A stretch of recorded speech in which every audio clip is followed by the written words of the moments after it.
Well, we are talking Zags this morning on Upper Left Sports, a 102-90 win over the Kansas Jayhawks. And I'll tell you what, right away when I'm watching this game, this is the most talented team that Mark Few's ever had. I don't know when it's all said and done if it'll be considered the best. The gold bar is that 2016, 2017 team. So, make a Final Four, hang a banner, we'll have that conversation. But talent-wise, this has got to be Mark Few's most talented team. Yeah, this team is absolutely loaded. We knew this coming into the season. Of course, we get the news on Tuesday this week that Andrew Nembhard becomes eligible, gets his waiver approved to play immediately. Absolute bombshell, man. I mean, that changes everything for this team. They were already the AP #1 team in the nation, and then you add a guard of his caliber. Really it put this team over the top in the options they have out there. Yeah, and I think Mark Few and his coaching staff, I could be wrong. I don't think they knew. I think they were hopeful he would get the waiver when they changed the rules. A lot of guys had been. I don't know if they knew they'd get it so soon. Yeah. But it changes the complete dynamic of this team. And, there were no warm-up games. There were no secret scrimmages. I don't think that this team played its best game that we'll see them play. But this wasn't St. Mary's. This wasn't BYU. This wasn't Washington.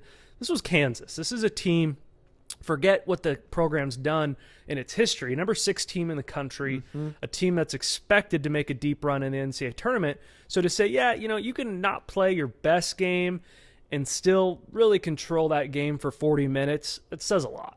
Yeah, Kansas held one lead throughout the game. Actually, I think they'd tied it up late in the second half, but they led 2-0 opening the game, and then from there, Gonzaga just controlled the whole game. Kansas made their runs, of course, but Gonzaga just truly showed how many options they have, and every time Kansas made a run, this Gonzaga team came through with a huge bucket to stop that and maintain that control throughout the whole game. Well, let's talk about the young man that everybody on the national level was excited to see. That's the freshman Jalen Suggs. Gotta love it. It didn't take long for him to get involved into the ball game, and I'll tell you what, he got involved and he let everybody know about it. Oh, he did. Yes, he did, man. His first college basket was just an absolute monster alley-oop. Dunked it right on the head of Marcus Garrett, the reigning Defensive Player of the Year. And he wasn't done there. He let everybody know about it. Picked up a technical foul on it. But I got to tell you, man, and as a basketball fan, technicals oftentimes are looked down upon. I absolutely love that technical You're foul. okay with it? 100% okay with it. I love it. And the reason for that is he let everybody know about it. And that's just one of those things. When you get a play like that, capitalize on that momentum. That is worth Kansas getting some free throws because that play right there fired his team up. It let his team know what he was about. And Gonzaga carried that energy through the rest of the game. Yeah, and playing against a veteran guard like Kansas has, you got to let that guy know, hey, I'm not just some freshman. I'm that dude, and and I'm here to play. And I think it was a tone setter. GU got off to a early, fast lead. They were up almost 30-15 early in that game, and you're going, gosh, look at what GU's doing to the number 6 team in the country. And I think it was a tone setter. It was. Talking about Jalen Suggs and his game, he finished with 24 points on the game. He was 9 of 15 from the field. He only missed one shot, had one turnover. Yeah. He only had one turnover the entire game. For a freshman guard, that's unheard of. And expectations were high. We've watched so much film of this kid. To say that our expectations were exceeded tells you how good of a player he is. Really is. He still is a freshman. To be a freshman and go on the #1 team in the country, it's a lot to ask out of a kid. And there were times he looked like the best player on the court. 100%. This is a guy you wonder, even with a player of his caliber, you wonder, is the scene going to be a little bit, will it take him, maybe a half to get into the rhythm of things? And absolutely not. He is 100% as advertised, possibly under advertised, which is just mind-boggling to even think about with somebody of his skill level. And what he did for this team, his ability to come in and just, like you said, be the best player on the floor for a good portion of that game, it was just unbelievable. And I think it just shows you exactly why this Gonzaga team was ranked #1 to start the season. You think when he gets across half court, he just sees like a jet runway, just sees it open up, sees the sea part. he gets across half court, the way that he attacks the rim, and I can't think of a better comparison. I mean, Derrick Rose, when he first broke into the NBA, the way that he attacked the rim and got to the basket, I've seen comparisons of Suggs to a larger Chauncey Billups, or I've seen a couple other comps, George Hill. Those don't do this kid any justice. I mean, the way he gets to the rim is elite. 100%. He can shoot the ball. He's not known to be a plus shooter. You know, he shot 2 of 3 from 3 yesterday. I'll take that each game. Every day. Passing wise, I mean, we know this kid, the new drinking game, right? Isn't that, Tilly comes from a volleyball family. It's, did you know that Jalen Suggs played quarterback?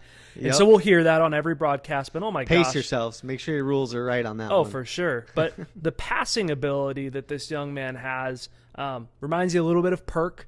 The thing that really caught me off guard was his elite defense. The way that he was able to pick up in the half court and really grind on guys. I don't think that was advertised. Give you a little bit of credit for touching on it on the season preview show. Yeah. But I don't know if there is a weakness to this kid's game. Through one game, you cannot say there is. I mean, we saw him do everything. You know, much like you mentioned, man, when he crosses half court, it looks like a jet runway. What he showed us yesterday is if you do not pick him up at half court, he is getting to the rim. It's just there's no other option. This is not a guy that you can wait to pick up at the three-point line. His first step is elite. Kind of going back to your comp with D Rose on him, we just haven't seen somebody with the elite body control in the air like Jalen Suggs in a very long time. And the thing as a defender is when somebody is that good at finishing and they have the ability to get up and finish over you, you can't really play position defense. You have to get up and try to make a play on the ball, because if you try to just get under and put your hands up, he's perfectly fine going over the top on you. So that puts a defender in a really tough position because you have to play the ball, but then Jalen Suggs has that just insane ability in his air control, his ability to go up and under the contest. Yeah, he's just, I mean, D Rose is a great comp in my opinion. He's just an elite attacker and not a single weakness that we saw against Kansas. He's the second McDonald's All-American to ever commit to Gonzaga straight out. You know, Micah Downs was transferred from Kansas. Sure. Zach Collins was. You know, it feels like this is the most talented player. Not the best, hasn't proved anything yet, but the most talented player to ever come through this program. He's expected to be a high lottery pick. Yeah. I saw some mocks recently that he's going 5th or 6th. It feels like he can climb a little bit there. And it's going to be fun for Zags fans. I mean, we've got some guys in the league now, Sabonis and Collins and Rui and Clark and Olynyk, but it feels like this guy's going to be a face of an NBA franchise in a few years, and it's going to be really fun to watch him and enjoy his time here in Spokane. Let's talk about the other alpha male on this team, and that's Corey Kispert. I'll tell you what, when those two both are confident and getting at each other, it's a fun thing to watch. Corey's been a confident dude for years. It feels like his game is finally matching that confidence. He's gone to a whole nother level of Corey Kispert. I mean, you can't tell me that when Mark Few recruited this kid out of Kings from Edmonds, Washington, they really could have expected him to turn into the player he's turned into. No, I think they expected a great player on this Gonzaga team who would be a great role player throughout his career. You know, he was going to be that guy who's going to be a number 3, maybe a number 2 option. But he showed this year. He came out and showed that he can be a legitimate number 1 option on this team. He is the senior leader. That was, of course, something we spoke about, in our season preview, was where's that senior leadership going to come from? We talked about maybe Aaron Cook helping out on that end of things. But Corey Kispert showed he is the outright leader. I don't think he necessarily needs help, but this team is just constructed of such great, great kids and great players that he's got some leadership help around him. But he is that de facto number 1 on this team. He scored 23 points, was 8 of 13 from the field, only 3 of 8 from 3. He'll have games that he shoots a little bit better out there. I do think that that's the one way you beat this GU team, is I think if Corey has a really off shooting night. However, he's got a side to his game now that he likes to get to the rim a lot more. He's willing to let the game come to him instead of just shooting up 15 threes in one game. So I have a hard time thinking that if he's having an off night, he buys into that and doesn't change his game. Let's shift gears now to another guy that's on a lot of preseason watch lists, and that's Drew Timme. Yeah. And, the center matchup, the post matchup in this game was really highly talked about going in versus Kansas. And this kid is such a technician down there. I mean, his footwork, his elite ability to get guys up in the air, kiss it off the glass, finished with 25 points. He was 11 of 15 from the field and 6 rebounds.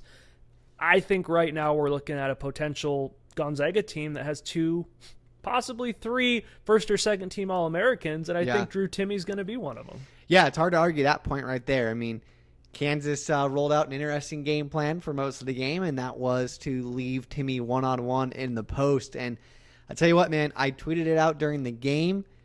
I will die on this hill. Drew Timme has the best post footwork in the nation. I talked about it in our season preview. As a basketball fundamentalist, somebody who not necessarily known for playing above the rim like myself, you got to love his game. It is just so fundamental. It is so smart. He knows post control. The way he can control that down there. You just haven't seen a drop step so smooth and so long. He seals a defender with his hips so well, gets the room, can finish with either hand, knows how to use the glass. Such a fun player to watch down there. And we saw him pace this offense in the first half. I mean, we're talking about, this is a game where you're up big on the number 16 in the nation early in the first half. Zags were up 12 at one point, and they were 0 of 3 from 3. And they were up 12 on Kansas. Yep. And that was in large part to Timme just absolutely going to work down low to start this game. And it just shows you how versatile this team is. We talked about in the beginning of the season as well. This is a team that you're going to see, you might see Suggs with 30 one night. You might see Kispert another night. You might see Timme with 30. We didn't really talk about these guys all scoring 25 or more points, or darn near. And, I didn't know that was an option. Yeah, right. And also, let's just make sure they all shoot about 70%. I mean, they're blowing away every expectation we have. And to roll out a 3-headed monster like that is going to be a handful for every team in this country. Yeah, they shot 77% inside of the arc, 65% from the field against one of the top defensive teams in the country. If there was a weakness watching this team, it looked like the front court depth. Timmy's going to be able to go to blows with anybody in the country, including Luka Garza, which we will see later on in December against Iowa. But the way Drew plays, very aggressive, kind of like Zach Collins was, is he is going to get into some foul trouble. At some point, he's going to hit the bench early in the first half. And what Mark Few's going to do at that point is a big question mark right now. Omar Ballo came in early yesterday, and I want to give the kid a little bit of a break because he had a couple tough calls, was just caught out of position on a few. So let's not write out Omar Ballo quite yet. Yeah. By far the most talent he's ever played against in a game. And so there are big questions. So who's going to fill that role? Few went to a small man lineup a lot in the second half with Anton Watson playing the 5. Where do you see those minutes coming from? And where's Few going to turn when he needs to turn to somebody on the bench to be able to defend the low block? Yeah, that's a great question. We saw Omar Ballo play a few minutes in that first half. I don't think it went quite the way Mark Few wanted. And then we didn't really see Paulo Zakharov until, the very end of the game. Getting the when it was out of minutes. control. Yeah, this game was out of control when he came on. Got to say, though, he looked comfortable out there on the floor. He was moving well, did not look lost in those last few minutes. But that is the question that we're going to have to answer going through this season. You said it. We're going to see some games where Timme gets into foul trouble. So for me, I think this team has the ability to play some very good small ball. We have a very loaded backcourt that is extremely talented. And if you have the ability to have Watson playing the 5, I think that's going to be a big lineup we're going to see a lot of. But this season, it comes down to the question, who is it? Is it going to be Ballo or is it going to be Zakharov? One of them will need to step up and be a reliable option. At this point, the staff, I think, clearly believes it's going to be Ballo. But I think that's a battle that's going to be decided throughout the month of December. I think as we get in some of these games against the non-ranked squads we have coming up, that question's going to be answered for us. Yeah, it feels like, if they would have had a guy from Serbia return, maybe this team, I might put all my money on them running it, but it feels like that's you wouldn't get a very big return on that bet, but would probably be a safe bet. But if Petrushev would have returned, I'm not sure this team would have had a weakness. Feels like we're really nitpicking over the tiniest little things on this team. But the rotation went 10 deep yesterday. Dom and Strother even got some minutes. Nembhard, having him cleared, really ate into Dom's minutes. But I'll tell you what, there were some comments made post-game that about this team, and we were watching it. We're Zags fans. We got a little bit of cloud over our eyes. However, you pay attention when Bill Self compares this team to the 2012 Kentucky team that went on and won a national championship. And he said in his post-game interview, we haven't played a team as talented as this team since those 2012, 2014 Kentucky teams. And those are teams that had Anthony Davis, Michael Kidd-Gilchrist, and let's not forget Kyle Wiltshire on that Kentucky team. Yeah. But what high praise out of a guy who he knows what he's talking about. 100%. I mean, hearing those words from Bill Self. Bill Self, of course, one of the greatest coaches that we have in this game. I mean, you just can't speak enough to hear those words from him. And he's not wrong. He even flat out said it. Why not test yourself against the best offensive team in the country? He said these are the best guards we're going to see all year. Kansas is going to play some great teams, and he did not hesitate saying that. Bruce Pearl saying we have 6 pros on this team. We're one game into this season, and everybody knows what this squad is about. If you're the WCC right now, I think you weren't too happy to see. You knew Gonzaga was going to be good. You knew it would be a tough road, but I can't say any coach in WCC enjoyed watching what they saw yesterday. Well, Jalen Suggs makes his college debut. Zags show everybody why they're ranked number 1 in the country. When we film this, it was before they play Auburn, so we'll be chatting that Auburn game on Monday morning when we film. But a very exciting start for this Gonzaga Bulldogs team, and I think we're in for a very fun month of December in college basketball.